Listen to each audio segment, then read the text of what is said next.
Lenois back with you on the Green Mountain Mornings program at 15 minutes past the 8 o'clock hour this Tuesday, July the 11th. Tuesday during the 8 o'clock hours when we get together with folks from the local media. Harmony Birch of the Brattleboro Reformer with us today. Good to see you, Harmony. Hello. Hello, everybody out there. And whenever we get together with members of the local media, we also want to thank Brattleboro Community Television for filming these segments and Brattleboro Savings and Loan for their financial support of this partnership. Brattleboro Savings and Loan is an ultra-local programming sponsor of BCTV's live events, municipal meetings, and our get-togethers with members of the media like Harmony. Harmony, we're going to go back in time a little bit more than we normally do here on the show because I didn't get together with anybody from the media last Tuesday. It was a holiday. Did you enjoy Independence Day? I did. I got the day off, which was miraculous. Yeah. Well, so did I. So good. It was certainly a beautiful weather day. Mm-hmm. Here in the area, and lots to do, and hopefully people took advantage of that. But the week before that, a couple of pretty important stories having closure of sorts. You can never really, in criminal cases, I think, finally say closure, but certainly the end of a trial, certainly the end of a chapter in a lot of these things, and two high-profile ones that came to an end the week before the July 4th holiday, and you were covering both of them. Let's start with the Robin O'Neill double murder trial because we're talking about this double homicide here of this woman's fiancé, Stephen Lott, and his son, Jameis, found guilty of aggravated murder in both of those cases here. Can we just start by, you were in the courtroom at the time. Yes. When all this happened. And so just like right before the verdict, during and after, I know it's about a week and a half ago, but certainly something like that, something dramatic. You probably have some very vivid memories of it. It was very tense. And I think I was a little bit shocked because I think the defense did have a really, they did really well with their case. And she got the ultimate sentence that the jury had given. So it was very tense. Everyone was holding hands. And as soon as they read the verdict, people kind of collapsed and tears happened and hugged each other. And the courtroom was packed both these days. So there were seating problems. It was all family and friends, essentially, of the victims in both the rows and both the different sides of the courtroom. Right, and you're talking about tears on both sides, but for very different reasons, I imagine. Oh, no, there was... No? Well, O'Neill didn't really have anyone there that I saw when I was there.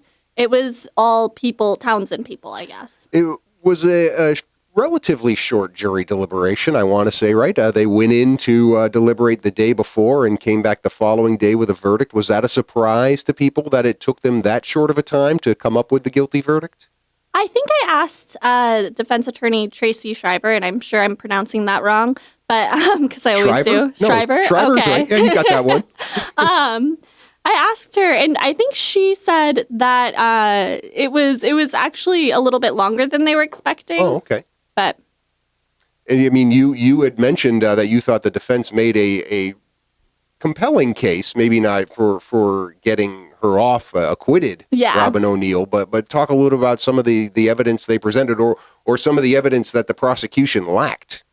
Well, I don't think that the prosecution necessarily lacked evidence. And keep in mind, this is my first big court case. So for me, it was all new and very CSI-like. But the defense came in and they brought experts in to talk about the way evidence was collected.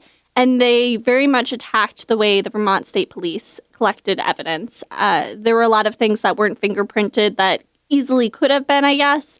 And I know that fingerprints aren't always reliable, but it was things like that. There was only one blood stain collected. Mm-hmm. And I particularly found the blackout portion. They had an expert come in who was an expert on the way alcohol affects the body. I found that part the most compelling because, if anything, the strongest piece of evidence, I think, for O'Neill, besides kind of being the only person we think was maybe in the house at the time, and was all the confessions that she made right after the event. And so he kind of debunked that. And I don't talk about it in this guilty verdict article. There's another article all about the blackout. Oh, okay. Yeah, right. Yeah. Prior to this, when that testimony was given. And but there were these, and you remind everybody about this in the story you wrote about the guilty verdict, how she even called a family friend, right? Yeah. And said, I just did it. I just shot and killed Steve and Jameis. So those are hard things, I think, for a jury to overlook in the end, despite whatever reasonable doubt the defense is trying to plant. At the time, after the verdict was read, you were able to speak to the prosecutors, but you weren't able to speak to the defense. They did not want to make a comment. They didn't want to talk about appeal or anything like that. I don't. Yeah, it was just Ian Carlton. There's two defense lawyers. The co-attorney, I think, was off vacationing. Maybe no, he was back in Burlington working, and he was nice about it. But yeah, he kind of hid, and I had to sort of track him down. And all the attorneys were very civil and nice. Like, Judge Hayes talked about what a professionally tried case this was. There wasn't like any bad feelings or anything. And he gave me his card and was like, well, ask me a little bit in a little bit, maybe. Okay. So he had just needed a little distance from a case like that at some point. But I wonder if they feel like they created enough reasonable doubt, if there is an opportunity for appeal here, or if they've settled the matter with regard to that. Now, you did get a chance to talk to some members of the Lott family and talk a little bit about their reaction to the verdict. They all seemed kind of relieved.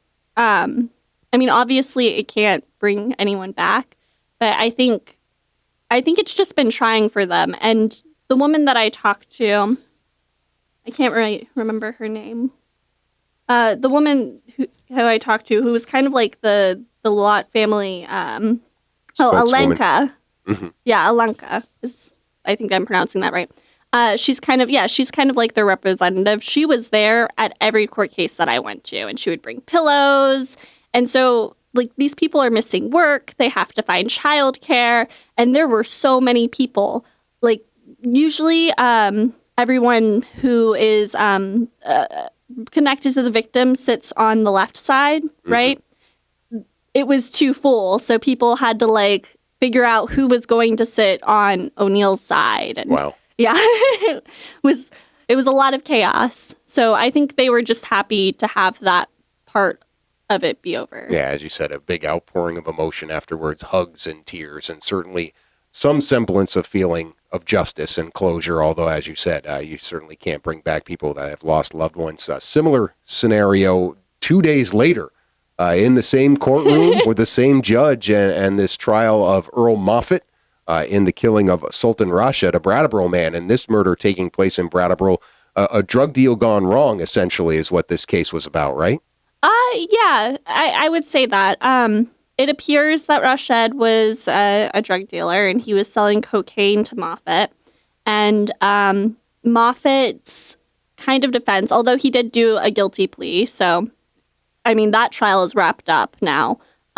His defense was that he was afraid that Rashid was going to hurt him and his family, I guess, because he owed him a significant amount of money. Now, Moffatt pled guilty to a lesser charge, voluntary manslaughter. Were you given a heads up on that? Did they call the reformer? I mean, was it expected that this case was going to wrap up on Friday? I don't think it was expected, no. I did call Gardenstein because we received a call about another case that was being tried, and it was something where, just from like a resident who had been keeping tabs, it was something that there wasn't really anything going on with that case, but it was like they were just going to kind of discuss when the hearing was going to be. And when I called Gardenstein up to ask, hey, should I go to this case? He was like, no, but just so you know, Moffatt may be pleading guilty on Friday. And this was Thursday night that we found this out. Right. And he's like, I'm not really sure yet, but if you show up around 9:45, you can maybe catch something and you'll be the only media there. Yeah, well, good job making the rounds there. And sometimes timing is everything in the reporting world, right? And certainly, did you get a sense as they were talking about this? And there's a pretty dramatic exchange there where Earl Moffatt has to actually make the plea and uses the word mistakenly. And Judge Hayes says that's not good enough. I mean, there really was an interesting exchange that you captured in your story. But was there a sense as to whether one side or the other was pushing for this deal? I didn't really get that sense. I mean, 8 to 25 years for murder, I don't really have a lot of experience, but that seems pretty light because, you can have good behavior. And so he could get out in 8 years. For murder. Yeah. Right. Yeah. So I don't think there was any really big push because, I haven't been following this case as, like, this was all kind of Chris Mays' case before I came on the scene. So I don't know if maybe there was evidence that hadn't been presented yet. In previous articles I've read about it, the evidence was really only circumstantial. So it's possible that the state found some sort of evidence and then, like, he was kind of forced to plead guilty. Yeah. It was interesting. I mean, we really hadn't heard that case had been kind of under the radar, and all of a sudden this plea for voluntary manslaughter came up. 8 to 25 years, the sentence for Earl Moffatt, a Sharon, Vermont man. The story found in not this previous weekend's edition, but the weekend before that, the Brattleboro Reformer with Harmony Birch's byline. We'll talk with her about other stories that you can find in the pages of the Reformer as well as online at reformer.com when we come back after the bottom of the hour news break. 68 degrees outside at 21 minutes before the 9 o'clock hour. Green Mountain Mornings continuing now. Your host, Chris Lenois, having a conversation with Harmony Birch, staff reporter for the Brattleboro Reformer. Well, covering a lot of different things as a small-town newspaper reporter does, but you do have some regular beats, Harmony. You do have some things that you're responsible for, and one of those is Bellows Falls, Rockingham, and things happening up in that community. And a story coming out in this weekend's paper, and I have to make a clarification on that since we were talking about the last weekend edition, the weekend prior to July 4th, with regards to the Earl Moffatt verdict in that murder trial. But in this past edition of the Weekend Reformer, Lamont Barnes, the select board chair in the town of Rockingham, having to give his resignation for a very good reason, for job-related reasons, right? Yes, he's becoming an assistant Windham County judge. I love the term side judge. That's what they known it as, right? A side judge. I have no idea exactly what that is. You're a judge. You're on the side here. I don't know. I had no idea about that. I had no idea about that either. But the assistant judge, also known as a side judge, and the reason why Barnett has to take this position is kind of its own intriguing story too. Had you been following much about the case of Paul Keene prior to this? No, not before this. Once I got this, I was like, oh, who's Paul Keene? And then looked it up, and then all this crazy stuff came up. But Paul Keene hasn't been pressed with charge, or hasn't his case hasn't fully been investigated yet. But he possibly could have taken some of the affairs of a Bellows Falls woman, actually, and done some shady stuff with her estate. Right. That's what he's being accused of right now. And yeah, that is still an investigation going on. But obviously you can't serve as a judge while you're being investigated for possibly mishandling money of this other woman, Catherine Tallaro, as the name. All the details are in Harmony's story from the weekend. But you've had a little chance to get to know Mr. Barnett, I'm sure, as a chair. What are your impressions of him as far as somebody who is running a select board meeting? He's very fair. He, Rockingham and Bellows Falls, there's a lot of residents that come out, and you have to kind of time things, and there's a lot of different voices on the board, a lot of strong personalities. And Barnett just kind of sits there and mediates, and he'll play devil's advocate sometime, and him and Andy Bernardo actually have a really fun repertoire sometimes. Yeah. I feel like they get on each other's nerves, but it seems like all in good fun and friendly, and she sits right next to him, and they'll make funny comments back and forth at each other. But he seems very practically minded, and he's come to a couple of trustee board meetings, and will kind of make suggestions there as well, because, what's the village and the town are connected, so he needs to make sure the village is kind of doing well as well. Yeah, well, I mean, and he's been chair of that board for 10 years and been part of it for 16 years, according to your article there. So somebody who's committed to the community there. And I mean, this is actually, it sounded like it was a hard decision for him. Obviously, when you're talking about having to take another job and probably a better job than what he was doing now, as far as his day job, being Windham County Assistant Judge is a good thing. But it sounds like he really does care about public service to the town. He does. And I don't know, he had this position before Keene came in. So he was the judge that served previously. So I think he was really happy to take it up again because he had lost it to Keene before. But yeah, public service is really important to him. And I think he just sees this as another iteration of it. Yeah. And I think he trusts the select board, and I think he trusts whoever's going to step up into his place. Right. And actually, until Thursday, anybody who wants to step into that role can submit a letter of interest. Do they just appoint? Or do they have to have an election? How does it work up in Rockingham as far as replacing Barnett? I believe it's an interim position until the next election, but it's appointed by the select board. So the board would just look at all the different people who are interested, and there have been people who are interested? Yes, there have been people who are interested. When I wrote this, they said that they had already gotten a few letters, and they may have even more now. Yeah, well, good. And people have until Thursday if they're in the Bellows Falls, Rockingham area. I guess you have to live in the town of Rockingham in order to serve on the board there. But it would be an appointed position. Then they'd have to run for election. Who's going to take over as chair? Any thoughts about that? I don't know. I think that also has to be appointed. In the meantime, it's Susan Hammond, because she's the vice chair, so she'll act as interim. And then I believe that they appoint it in some way And they're after that. And they're going to do it pretty fast, I imagine. It's not like they're going to take a whole lot of time to deliberate on these letters of interest. Operating a board member short is probably something they don't want to do. No, because his resignation, I think, will go into effect Monday. So he's already gone. Right.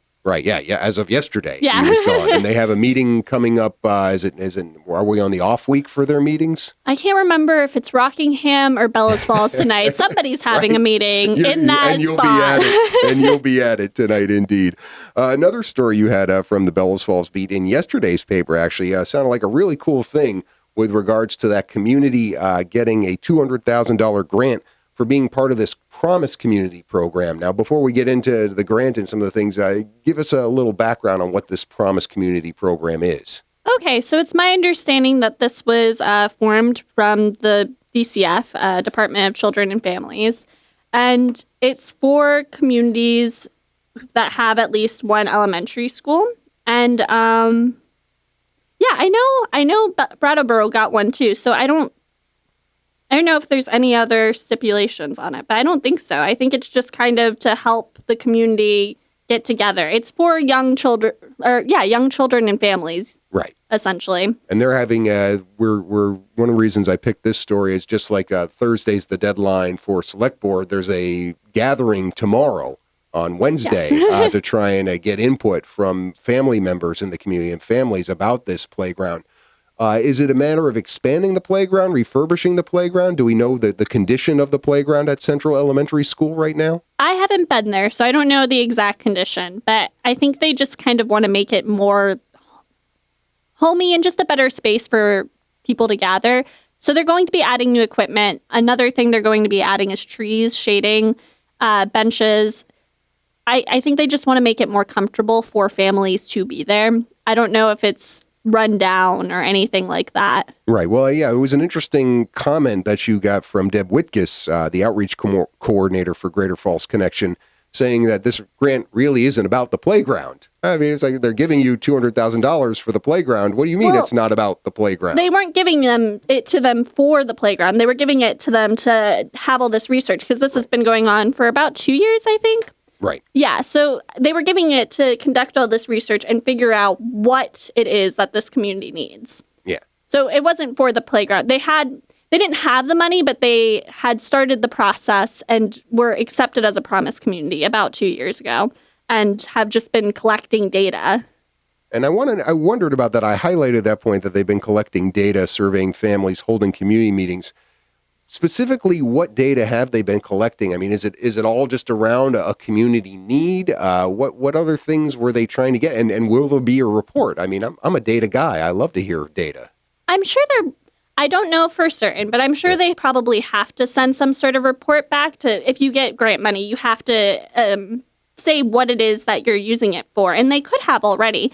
But they were gathering data around, they were surveying families, I guess, just kind of to see what it was that they wanted to see in their community that would help young children. And I guess that was essentially it. Yeah. So they were just asking lots of questions. Hey, what do you need? Yeah. We want this playground. And if you have input on that community space, tomorrow at the Central Elementary School, a picnic in the playground potluck event where some designers are going to be there, right, to try and help with envision the space. And I believe it's one designer. So, yeah, It's going to be, you're going to come in. They have food there if you don't have the financial means to, like, bring food, but it is a potluck. And your kids can come and play, and it's going to be just a big fun event to talk about ideas. Yeah, an obstacle course for the kids. Yeah, that seems fun. I want an obstacle course. Plenty of obstacles. We don't need any more of it, of course, indeed. I want to wrap up our conversation with Harmony Birch of the Reformer this morning with a story that I found on last Tuesday's edition in the town section a week ago. What about Steve and Sue Fortier? And part of it is because if Steve and Sue are listening, I haven't seen you guys in a while. They'd come on the show now and again, especially when it was 9 to noon. This might be a little early for the work they're doing, but just a couple of great people. And as you're acclimating yourself to the community, it's got to feel good to be meeting people like Steve and Sue Fortier and the work they do with the Meeting Waters YMCA, or at least previously. Steve has a new gig now. Yes, Steve has a new gig. He's now working at Keene State College in a position that they didn't build it for him, but it's a brand new position, and he is the first to step into it. And it's all about community development. So we might see more from Keene State, maybe down here, or other parts, maybe the Pioneer Valley, just to kind of bring people the resources that Keene State has. And it's very exciting. They're a really cool family. They're all about, like, serving their college and all about the YMCA, and their kids did it, and now their kids are working with kids, and wow, they're like family goals, as the kids would say. Very inspiring. So now Sue becomes executive director of that Meeting Waters YMCA. Kind of a unique institution in that they don't have a facility. Yes. Right? I mean, that's one of the neat things about Meeting Waters in a way. And so does this change their direction at all? What did Sue say about the direction as executive director? I think she's still kind of reevaluating because it is new, and they need to hire somebody to fill her place. I don't know if they have already, because this was a couple weeks ago when I went and talked to her. But I think she's looking for more development opportunities. I think the direction probably, as someone who hasn't been here and hasn't seen Steve at the front, will probably be roughly the same, but she's just looking to reach out to other organizations. It sounds like she's going to be doing a lot of kind of like what Steve's doing at his job now, which is, connecting different organizations and resources. Yeah, well, it's just interesting. You always, a married couple being compatible personally as well as professionally and making that work for as long as they did, both in their household and in their workplace. I thought it was great job by you, and people can read that on the front of the town section of last Tuesday's Reformer, as well as on reformer.com. Going to be a busy week for you, as always, Harmony, here with different meetings. Talk a little about what you got coming up. All right. So on July 20th, there's going to be the Bellows Falls budget revote. So you'll see an article in some paper this week right. about that and about the kind of village sentiments around that and why people wanted to revote. And there's either a Rockingham or Bellows Falls meeting tonight.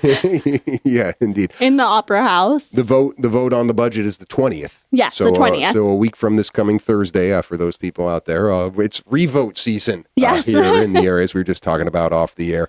Always good to have you here on the air, Harmony. Thanks for your time this morning. All right, thank you. All right, we'll be back to wrap up this edition of the Green Mountain Mornings program right after these messages.